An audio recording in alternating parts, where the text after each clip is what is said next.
Alright, I've got my Bible here and I'm ready to read to you absolutely every book of the Bible that was written by someone who had met Jesus. We can go ahead and skip the Hebrew Bible since Jesus wasn't alive when that was written and go straight to the New Testament. You ready?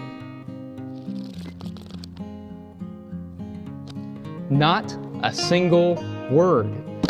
There is not one book of the Bible that was written by someone who had met Jesus. That's an easy claim to make, but it's a lot harder to back up. Here's why. First, understand that this idea of questioning the original authorship of the New Testament books is relatively recent, starting up around the late 18th century. For about the first 1800 years or so of Christianity, everyone accepted the traditional authorship of the New Testament books. And there were good reasons for it that folks making these arguments conveniently neglect to tell you. Take the Gospels, for example. When we look back at all the historical references to the authorship of the Gospels, even those that date very early on after they were written, there is not one single reference to any of them being written by anyone other than Matthew, Mark, Luke, and John. Not one. Everyone says these were the authors who wrote them. Papias, Irenaeus, Justin Martyr, Clement of Alexandria, Tertullian, all of them agree. This is in sharp contrast, by the way, with a book like Hebrews that does have genuine questions about who wrote it. While everyone agreed about the Gospels, there was wide disagreement about Hebrews. Origen said we don't know. Clement of Alexandria thought it was Paul. Tertullian thought it was written by Barnabas. Hippolytus and Irenaeus didn't know who wrote it, but they were pretty sure it wasn't Paul. The Muratorian Fragment, the oldest known list of canonical New Testament books, doesn't include Hebrews as one of Paul's epistles. So obviously the early church fathers were perfectly capable of disagreeing about the authorship of New Testament books when the evidence, or lack thereof, warranted it. But for the Gospels, there is zero disagreement. Next, what about those authors? Matthew and John I get. They were two of the 12 disciples. But if you were making up authors after the fact, why on earth would anyone choose Mark and Luke? They weren't apostles. Mark was the cousin of Barnabas, a guy who traveled with Paul and later was a scribe for Peter. Luke was a Greek physician who was a traveling companion of Paul.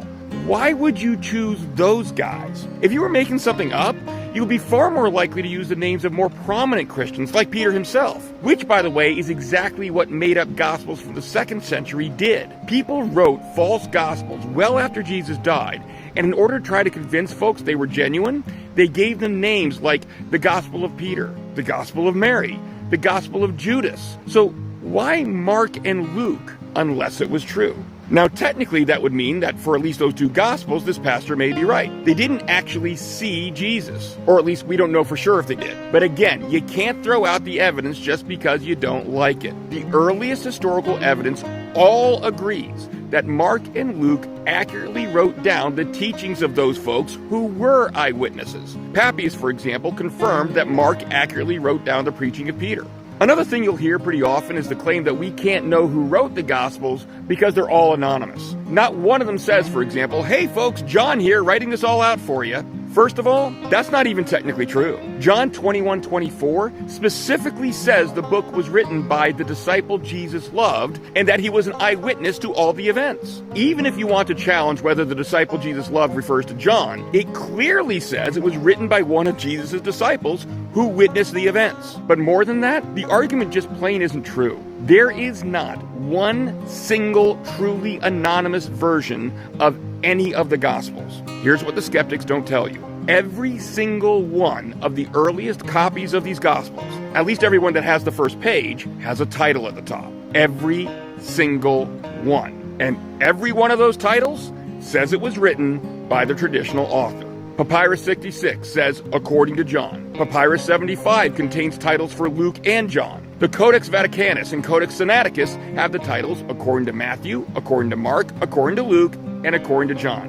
Not only are there absolutely no manuscripts with any other author's names attached to them, there aren't even manuscripts without a title, period. 100% of the available evidence favors the traditional authors. All of it.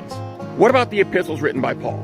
Did Paul see Jesus? First, let's be clear, even skeptical scholars agree that Paul at least wrote 7 of the letters attributed to him. Romans, 1 Corinthians, remember that one, it's going to be important in a moment, 2 Corinthians, Galatians, Philippians, 1 Thessalonians, and Philemon. Now, I think there's plenty of good reason to believe the others were written by him too, like the fact that Paul undoubtedly used scribes, and anyone's writing style experiences some changes over time. But even just focusing on these 7, does this pastor's claim that Paul never saw Jesus hold up? Only if you presuppose naturalism and assume Paul is lying. First of all, you need to explain Paul's sudden conversion. Again, even skeptical scholars agree that he started out as a passionate persecutor of Christianity, then suddenly shifted to becoming one of its biggest defenders. Something must have happened to him to cause that 180-degree turn. If not an appearance from Jesus, then what? Second, in 1 Corinthians 15, verses 3 through 8, Paul lists off the people Jesus appeared to after his resurrection, and he explicitly adds, last of all, as to one untimely born, he appeared also to me. In a book that even skeptics agree was written by Paul, Paul says he met Jesus. So this pastor's argument isn't based on the actual textual evidence. It's based on his presupposition about what he wants to be true. Then he just ignores the evidence that says the exact opposite. Look, the only way you can say Paul didn't meet Jesus is if you assume that Jesus never rose from the dead, or that resurrections just plain aren't possible. But that's begging the question, isn't it? Sure, if you assume that from the outset, then no amount of evidence will ever convince you. But if you walk into the discussion with an open mind and follow the evidence where it leads, you know what? Maybe you'll come to a different conclusion, just like millions of people have for the past 2,000 years. God bless.